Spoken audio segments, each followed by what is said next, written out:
Vous regardez Al24 News. Bonsoir à tous. À la une de l'actualité de ce dimanche 28 novembre 2021. Tunisie, le principal syndicat du pays rejette tout soutien inconditionnel aux mesures d'exception du président Kais Saïed.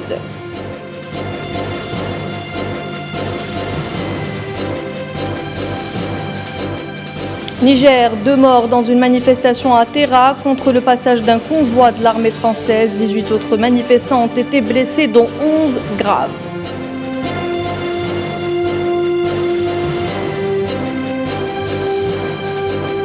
Santé, le nouveau variant du coronavirus Omicron continue à se propager dans le monde entier, notamment en Europe, où plusieurs cas ont été détectés, semant l'inquiétude.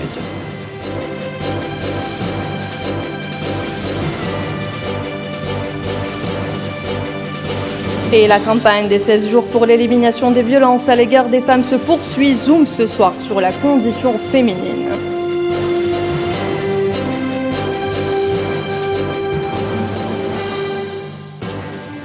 En Tunisie, l'UGTT, le principal syndicat du pays, rejette tout soutien, dit-on, inconditionnel aux mesures d'exception du président tunisien Kais Saïed. Déclaration faite par le secrétaire général de l'Union générale tunisienne du travail, Nourdine Taboubi. Les précisions de Mohamed Amina Berkan. La centrale syndicale rejette désormais tout soutien inconditionnel aux mesures d'exception du 25 juillet décidées par le président tunisien Kais Saïed. Par voie de son président, l'Union générale des travailleurs tunisiens, l'UGTT, avait exhorté le président à mettre fin à l'état d'exception dans le pays et à définir des orientations de manière à créer les conditions nécessaires de la stabilité pour poursuivre la construction de la démocratie. Nous avons de tout temps été maîtres de nos décisions et nos destins politiques et économiques. Notre pays endure malheureusement une crise. Ce pays, qui dispose de tous les moyens pour réussir, n'a trouvé personne pour le sauver. Et il a aujourd'hui besoin plus que jamais d'un élan national réformiste pour sortir de cette crise. Nous nous sommes dit qu'il fallait une nouvelle option pour construire l'avenir de la Tunisie en tirant les conséquences de toutes les erreurs du passé. Malheureusement, nous n'avons constaté aucun motif positif jusque-là, malgré le temps considérable écoulé depuis l'annonce des mesures du 25 juillet qui puissent amener le GTT à donner un chèque en blanc. La Tunisie est en proie depuis le 25 juillet dernier à une crise politique aiguë. À cette date, Kais Saïed avait pris une série de mesures d'exception portant notamment suspension des travaux du Parlement et levée de l'immunité dont bénéficiaient les députés. Il avait également suspendu l'instance de contrôle de la constitutionnalité des lois et décidé de légiférer par voie de décret, de même qu'il a limogé de son poste le chef du gouvernement Hichem Chichi, prenant ainsi la tête de l'exécutif, assisté d'un gouvernement dont il a nommé la chef en la personne de l'universitaire Nejla Boudane.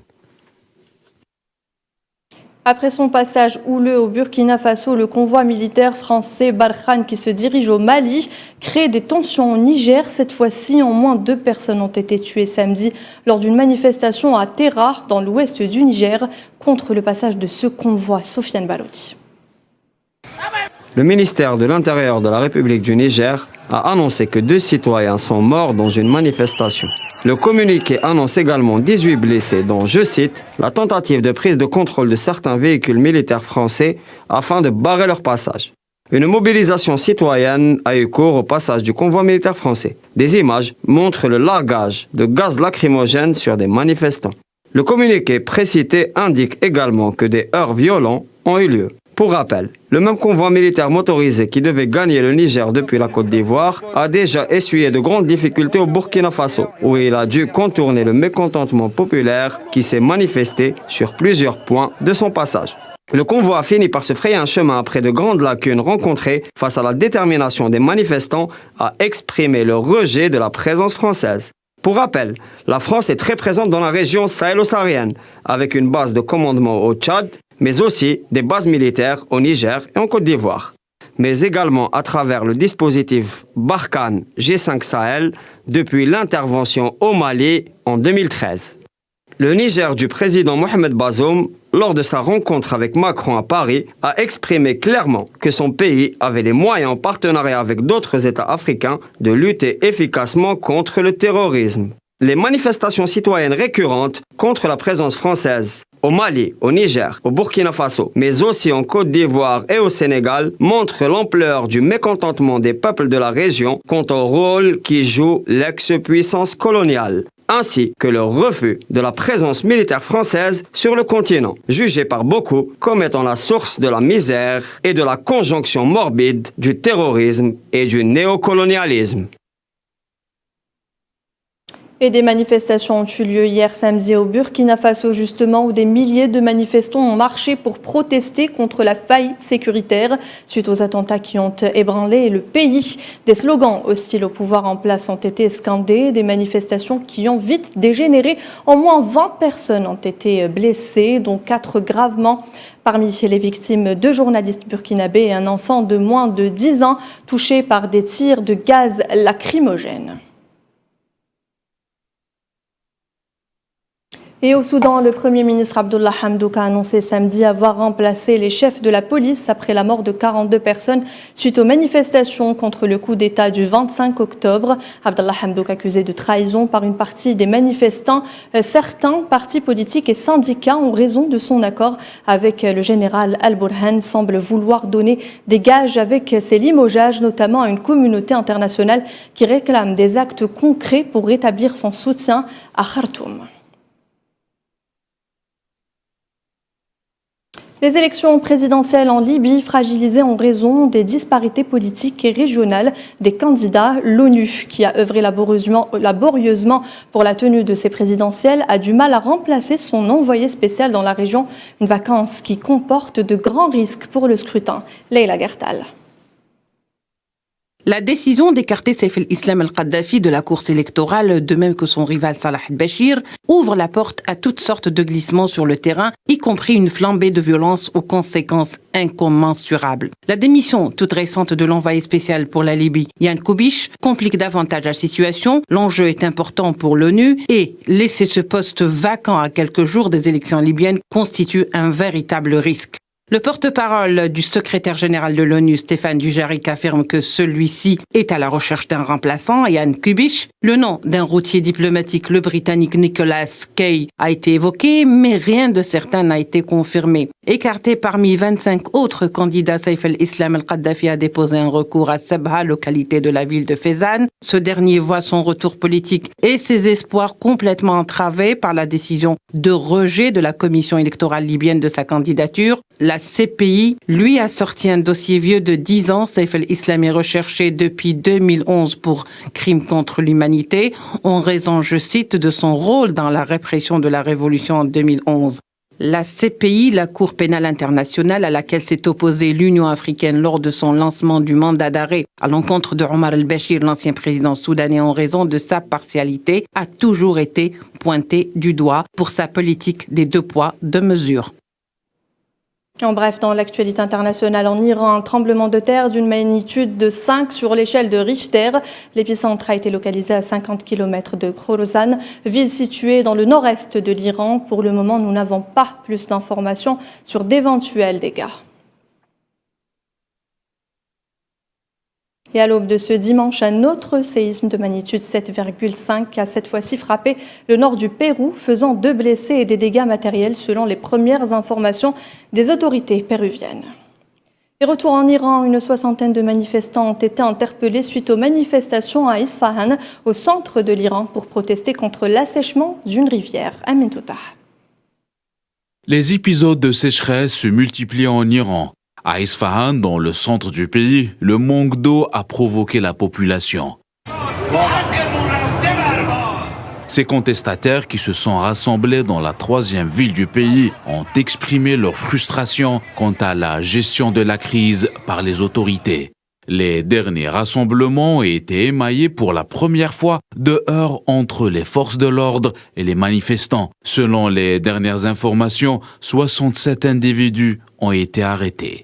Pays aride et affecté par la sécheresse, l'Iran fait face à ce phénomène chronique depuis des années, avec des répercussions naturelles comme les inondations régulières provoquées par la combinaison du durcissement des sols, avec pour exemple réel l'assèchement de la rivière Zayana Derud qui traverse la ville Isfahan. Une situation qui a créé un désarroi social marqué par des manifestations récurrentes depuis déjà des mois. Crise migratoire, une réunion de crise était prévue cet après-midi à Calais, en France, à la suite de la mort mercredi de 27 migrants dans le naufrage de leur embarcation dans la Manche. Une rencontre européenne sans les Britanniques exclus par la France. Les précisions de Sofwan Ben Sabri. Le drame migratoire dans la Manche n'a pas fini de faire parler de lui. 31 personnes ont perdu la vie dans le naufrage d'une embarcation qui tentait de rejoindre la Grande-Bretagne depuis Calais ce 24 novembre. Un événement qui a ravivé des tensions entre les pays européens, en particulier entre la France et le Royaume-Uni. Une réunion intergouvernementale a été organisée à Calais à l'initiative de Paris pour résoudre une crise dans laquelle plusieurs pays européens sont impliqués. Les représentants de l'Allemagne, des Pays-Bas, de la Belgique et de la France prendront part à celle-ci. Grand absent de cette réunion, le Royaume-Uni, qui rejette la responsabilité sur la France dans la gestion de ce drame humain. En septembre, Londres avait même menacé de ne pas verser une aide financière promise de près de 63 millions d'euros si Paris ne renforçait pas ses patrouilles. La réunion se déroulera toutefois sans la partie britannique, pourtant concernée au premier chef. Gérald Darmanin a annulé la participation de son homologue britannique en riposte à une lettre publiée sur Twitter par Boris Johnson, demandant à Paris de reprendre les migrants arrivant en Grande-Bretagne depuis la France. Les principaux protagonistes de cette tragédie continuent à se renvoyer la balle, alors que la Manche est devenue un cimetière à ciel ouvert où viennent s'échouer des embarcations de fortune, avec elles les espoirs de ceux qu'elles transportent. Au chapitre santé de cette édition, Italie, Royaume-Uni, Belgique et la liste est encore longue. Le variant sud-africain Omicron se propage. Plusieurs cas ont été enregistrés en Europe. Plusieurs de ces pays ont d'ailleurs annoncé la mise en place de nouvelles restrictions. Certains ont déjà interdit les vols en provenance d'Afrique australe. D'autres, à l'instar du Royaume-Uni, appliquent des mesures à l'ensemble des personnes entrant sur leur territoire. Le variant Omicron est donc bel et bien arrivé en Europe. Détecté à l'origine en Afrique australe, ce nouveau variant de la Covid-19 plus contagieux et plus virulent représente un risque élevé à très élevé pour l'Europe, selon l'Agence de santé de l'Union européenne. Et le Royaume-Uni qui exige désormais un test PCR et un isolement pour toute personne entrant sur leur territoire. 10 États africains ont déjà été placés sur liste rouge. Plus de détails avec Naila et Hamouda. Désormais, test PCR obligatoire de 2 jours après votre arrivée au Royaume-Uni. En attendant les résultats, il faudra vous isoler à l'adresse de votre choix. Cette mesure concerne tous les voyageurs en provenance de l'étranger, quel que soit leur statut vaccinal et quel que soit leur pays d'origine. Nous n'allons pas empêcher les personnes de voyager, mais les gens qui viennent au Royaume-Uni doivent faire un test PCR au 2e jour et doivent s'isoler en attendant un résultat négatif. Tous les passagers de toutes les provenances dont la France sont concernés. Ils pourront sortir de leur isolement si le test est négatif. Cette nouvelle mesure remplace ainsi le test antigénique qui était demandé 2 jours après l'arrivée des voyageurs sur le territoire. En revanche, aucun isolement n'était jusqu'à présent requis en attendant les résultats. Boris Johnson, le Premier ministre britannique, a expliqué samedi, lors de sa conférence de presse, que le port du masque redevient obligatoire dans les lieux publics. Selon lui, cette série de mesures vise à freiner l'épidémie de Covid-19 et empêcher la propagation du variant Omicron. Ces restrictions sanitaires ont été établies après que 2 cas du variant Omicron ont été confirmés samedi en Grande-Bretagne chez 2 personnes ayant voyagé en Afrique australe. Si pour le moment il est encore trop tôt pour se prononcer sur l'efficacité du vaccin contre le variant, les autorités sanitaires ont toutefois l'intention d'intensifier leur campagne de rappel en réduisant la période nécessaire entre la 2e et la 3e dose, ainsi qu'élargir les groupes éligibles autant que possible. Et en Australie, les autorités ont annoncé dimanche la détection du variant Omicron chez 2 passagers vaccinés venus d'Afrique australe et arrivés la veille à Sydney via Doha, le jour même où l'Australie fermait ses frontières à 9 pays d'Afrique australe. 12 autres passagers du même vol sont, eux, placés en quarantaine.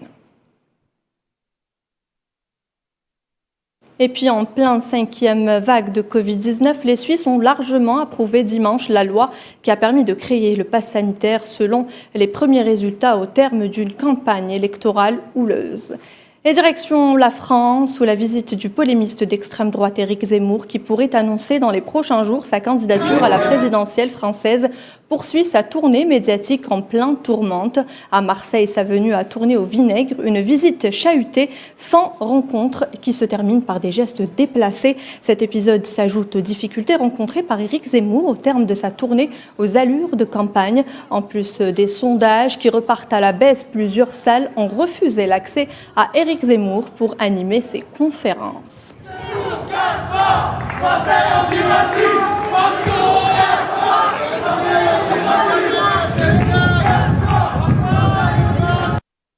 Et un site a justement vu le jour créé par un groupe de jeunes Français, un site destiné à mettre à nu les contre-vérités avancées et médiatisées par le polémiste Éric Zemmour. C'est un sujet d'Iman Merad. Après une brève apogée d'Éric Zemmour, le candidat au présidentiel de 2022 subit ces dernières semaines une légère baisse dans les sondages, loin derrière Emmanuel Macron et Marine Le Pen.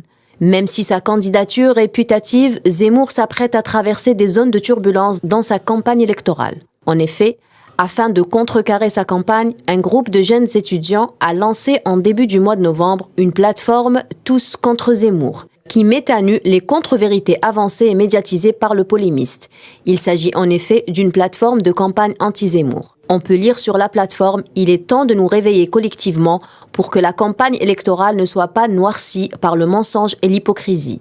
Les étudiants reprochent explicitement à Zemmour d'être à la tête d'une dévastation médiatique. Ces étudiants rappellent qu'ils ne sont pas opposés à la candidature d'Éric Zemmour, mais plutôt opposés à ses théories et propositions électorales. Ils affirment défendre la liberté d'expression, l'élocution argumentée pour garantir des débats d'idées éclairés.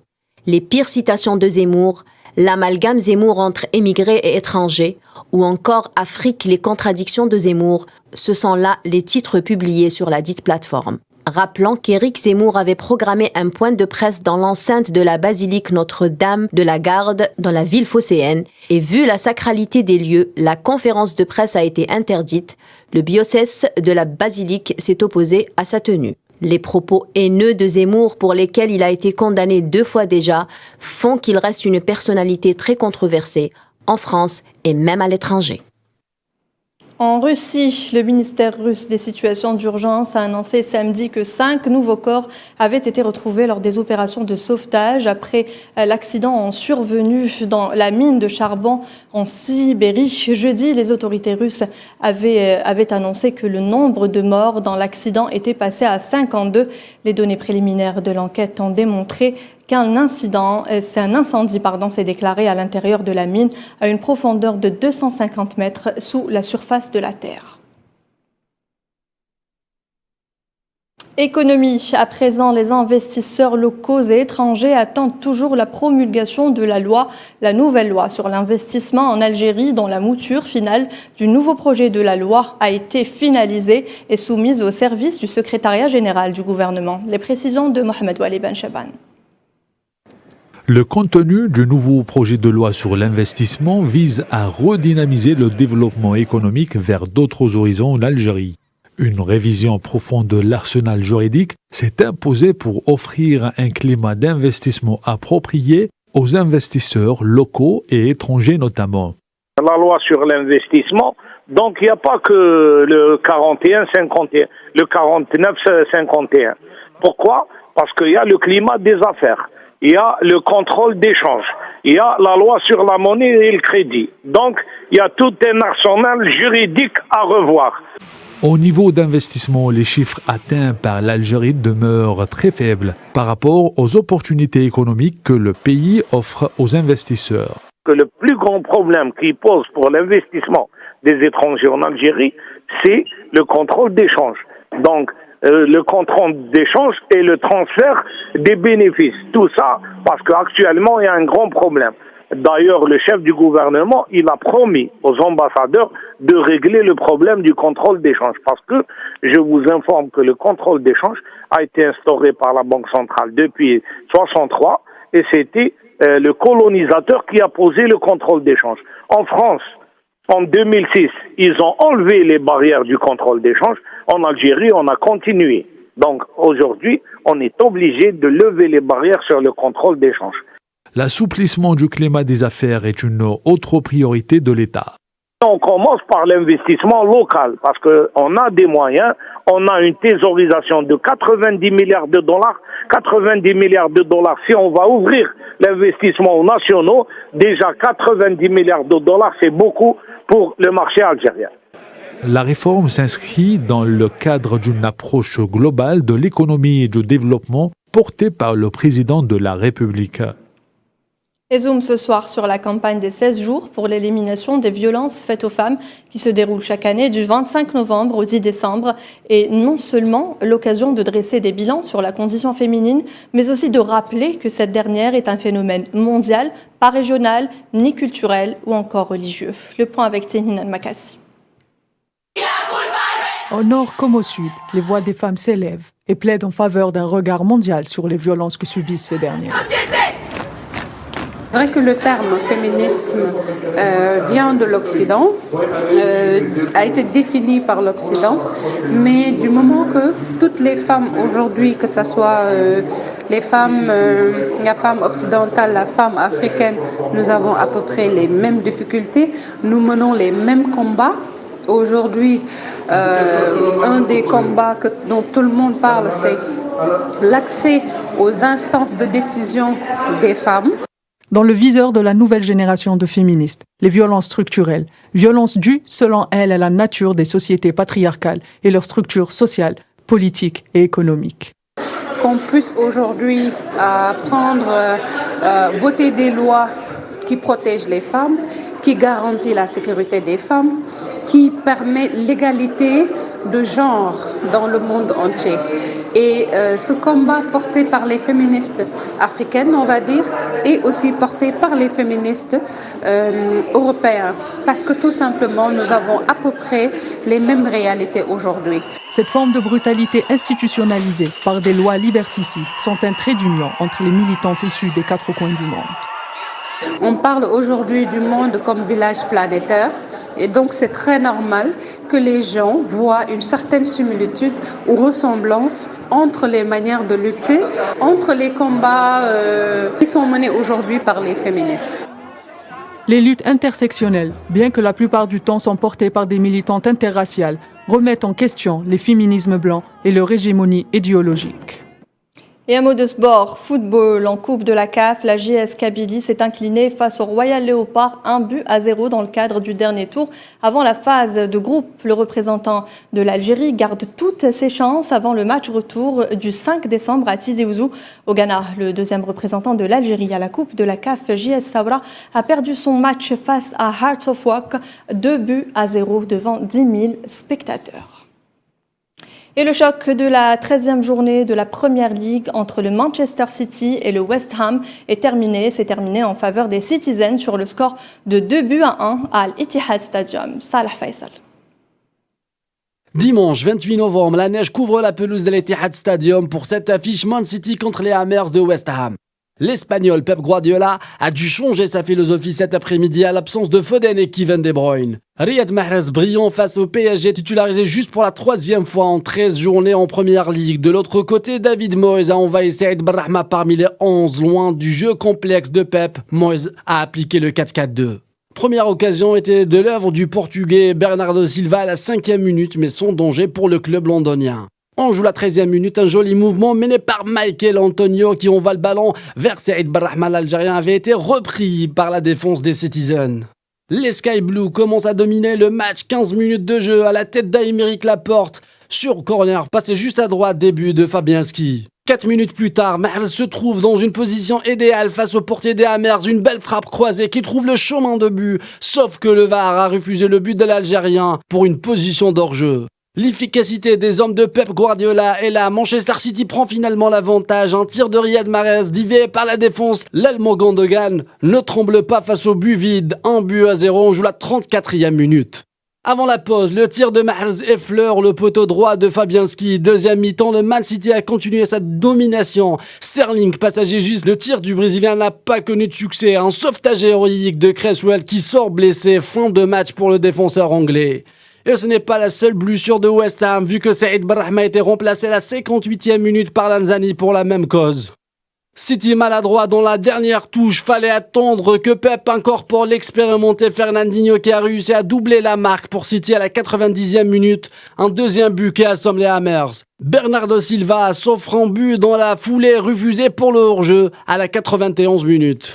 Manuel Lanzani dans les dernières secondes réduit le score avec un geste spectaculaire, un but magnifique. Manchester City remporte la rencontre 2-1.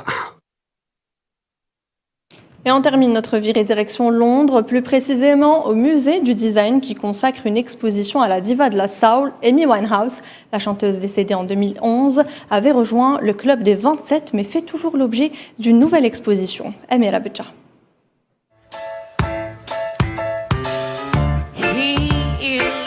10 ans après sa disparition, Amy Winehouse suscite toujours de l'intérêt. À l'honneur au musée du design de Londres, une exposition qui s'intitule Amy, au-delà de la scène. La diva britannique de la soul aurait fêté son 38e anniversaire cette année. L'exposition raconte son histoire à travers des objets rares, tels que sa toute première guitare, des photos, des manuscrits de paroles inédits qui n'ont jamais été montrés auparavant. Le but de l'exposition est d'explorer le monde éclectique et créatif de l'icône mondiale. Mettre en exergue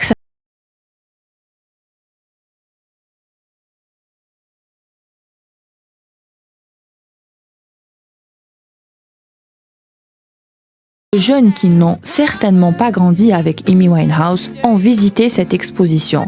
La chanteuse. Et c'est la fin de cette édition. Merci à tous de l'avoir suivi. Retrouvez demain Riyad Lahri pour le 13h, Fatma Mahni pour le 19h. Excellente soirée sur Al 24 News.